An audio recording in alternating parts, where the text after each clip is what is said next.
In this lesson, we're going to be talking about next steps. Where can you go from here? This has been a starting point on learning TCP/IP. We've covered a lot of data, but really the best way to take the knowledge that you've acquired here in terms of understanding how TCP and IP are put together and how they interact is actually to go out and just start digging in with your own hands, looking at different things.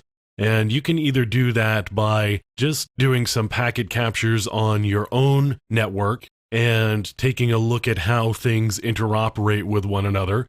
You can certainly take a closer look at some different protocols that we didn't take a look at, for example, and dig a little bit more deeply into that. You can investigate more deeply the interaction of the sequence number and the acknowledgment number, how those two relate to one another, and the whole thing around initial sequence numbers, which we just touched on very briefly. And you really want to look at some different packet types and packet captures.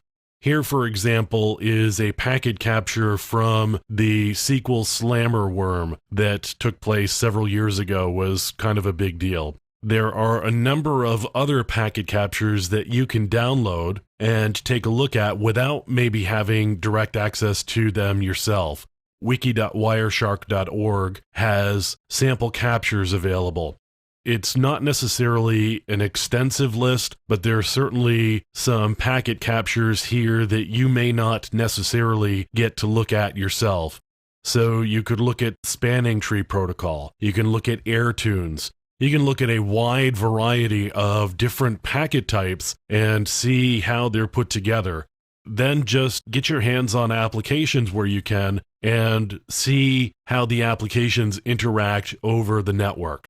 As I said, this has been a pretty good starting point for learning TCP/IP, and you can get a good conceptual understanding of how it all works, but really start digging in yourself, get a copy of Wireshark, get some packet captures to look at, and see how everything plays together and interoperates. And you'll be well on your way to understanding TCP/IP more deeply and getting a much better handle on how networking works in the real world.